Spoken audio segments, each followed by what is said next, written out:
أعوذ بالله من الشيطان الرجيم بسم الله الرحمن الرحيم والصلاة والسلام على رسول الله وعلى آله وصحبه أجمعين Assalamu alaikum ve rahmetullahi ve berekatuhu.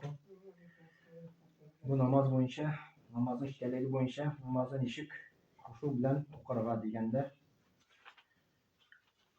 Birincisi huşukluk haletine erişirge yönem ituşa sebepler. Birincisi Allah turunda kübrek bilu. Dolayısıyla Allah turunda kübrek bilsen, o vakitte o bolşa namazda huşuklukmu soklarga. Namazın şekillerinin lezzetin arttırga. Kişilerin köbüsü Allah'ın tıyıqları hem emirleri turunda bile, lakin özü turunda bilmeyin. Allah turunda. Eğer onlardan İslam'da nese tıyıqın hem nese buyurulgan deyip sorasan köbüsü bana cevap verir. Allah'ın özü hem isim sıfatları, kudreti turunda bir nese de bilmeyin. Allah Teala'nın isimleri var, sıfatları var 99. Bizim üstümüzde onu öğrenmek gerek. Her nesne kuruşu Allah'ın ismi. Mesela El-Basir diyen o kuruşu, El-Semih o işituşu, o bütün nesne işite. Yani bizim hazır bunda göre bizi işite.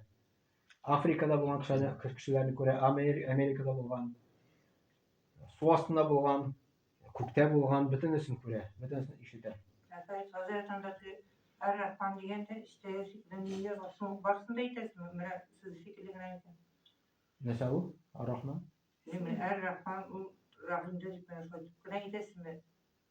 İrengenleri bin isimler. İrengende? Bu İrengende onda самое главное onun manasını düşünmeye gerek. Manasını bilmeye gerek. Yani tırmışta üterge gerek. Nişi tırmışta üteysen? Bilersen Allah seni көргеч günah kılarak korkarsın. Kişi yanında mı, özgüne kaldın mı günah kılarak korkarsın. Потому что Allah seni göre. Allah Teala seni işte. Allah Teala seni kontrolde tutar. Allah Teala'nın isimlerini şöyle etip kullanıyor degen söz. Mesela başında o bunda tekibet eşlegende indi. Bir vakit kibetke kirem. Ras birisi söylene meni gördü de ras toxtadı sıraldı. Yarı toxtadı işte meni görü bilen.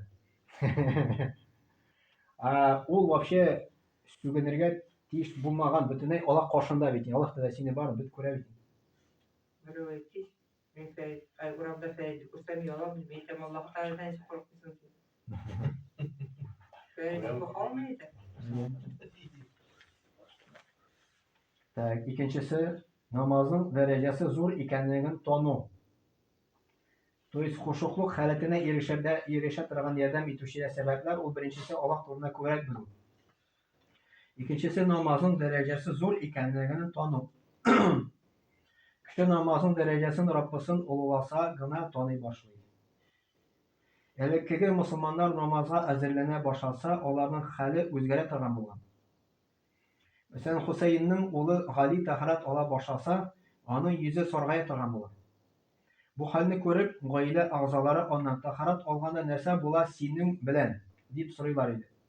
Onlarga siz benim kim karşına basacaklarını bilesizmi deyip eyteydi.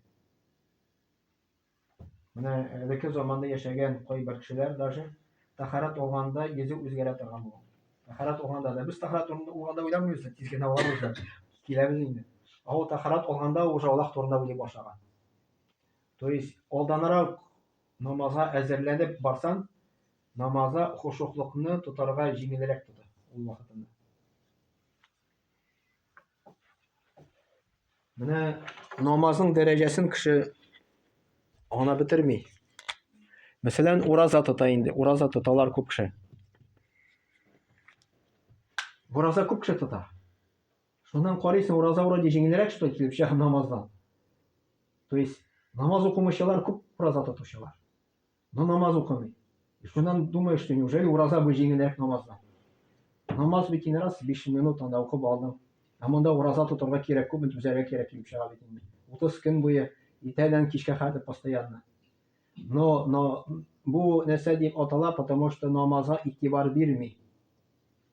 Ул может садака да бирергә, курбан да чалара, но намазга игътибар бирми.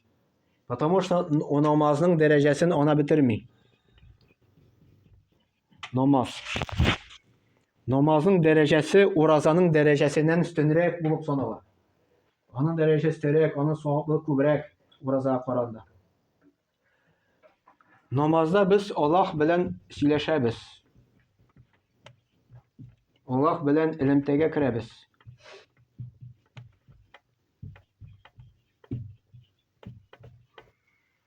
Urazada buluşa bizge Allah bilen Allah'tan korkurga. Takvalıkны arttıra. Потому что biz irteden kişke aşamıyız, içmeyimiz. Kim karşında? Allah karşında bit. Можно kişi yanında aşamazka, kişi көрмәгәндә ашарга можно. Но син ураза кергәч бит аңлыйсың, что толку от этого, син ураза тотуына, Аллаһ Тәгалә бар сине күрә бит. Аллаһ Тәгалә кабул итә бит безнең уразаларны. Шунда ураза тотуның файдасы шунда, кешенең таквалыгы арта Аллаһ каршында, Аллаһтан курка күбрәк башлый. А намаз нәкъ шулай ук тоже көненә 5 вакыт намаз басабыз. Без Аллаһ белән элемтәгә кергәч, уже гөнаһлар турында уйлый башлыйбыз. Ага, бу гөнаһ, гөнаһ, әгәр дә моны кылсам, Аллаһ кашан җавап бирәсе була. И шунда Аллаһтан курка башлыйбыз. Ә кем намаз укымый, ул гөнаһлардан курыкмый. Ул гөнаһ турында уйламый да, уларның гөнаһка да санамый. Бер хәзрәт әйтә бит, безнең авылга кайтсаң, исектән сорасаң, син гөнаһлымы дисәң, юк дип әйтә ди, мин бит үзем акча белән эчтем дип әйтә ди. Урлауына гөнаһка саный, аракы эчен гөнаһка санамый.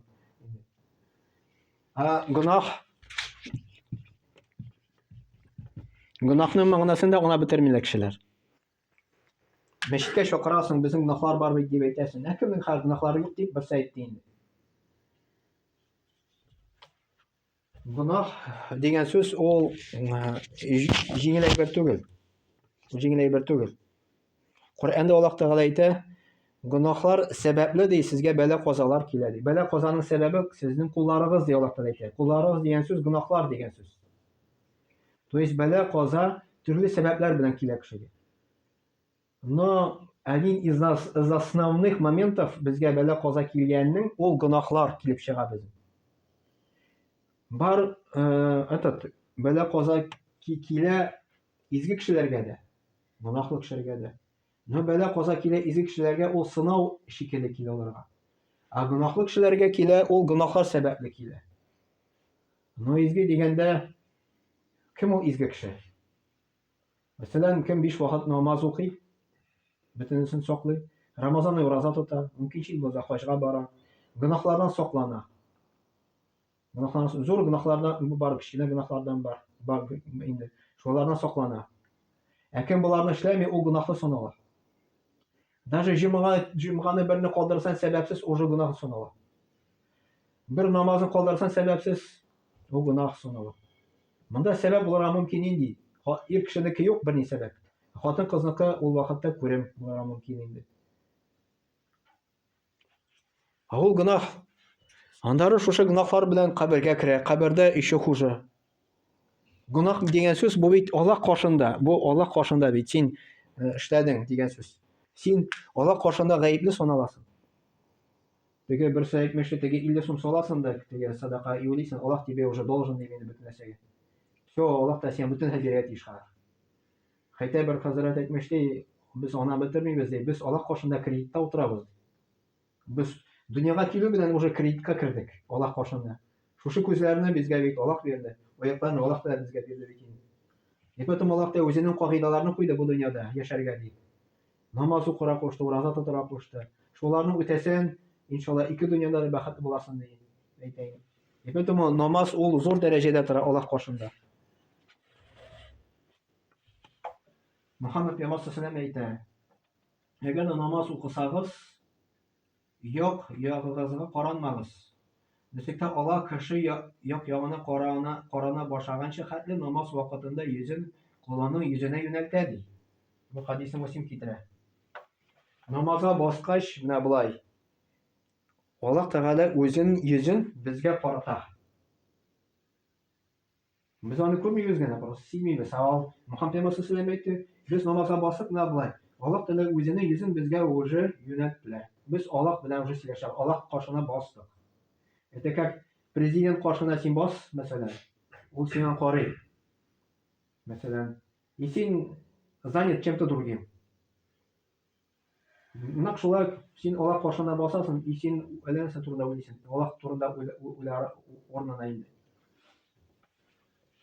Мусим ибн Ясар мәчеттә намаз укыган вакытта, элге заманда инде бер кеше бер багана ава. Кешеләр ауган баганага янына җыелалар. Ул намаз укуын дәвам итә. Намаз укып бетергәннән соң гына ул багана ауганын күреп ала. Bizim de bir şey var. Allah'ım. Әйе. Biz yapalım biz. Менә алар намазларны элек ничек укыганнар. Хәзер дә андый кешеләр бар, әлбәттә. Bundan korkuşta çıkmadı. Ne var artık evde değil. Уже алга киттек дигән. Yolda var.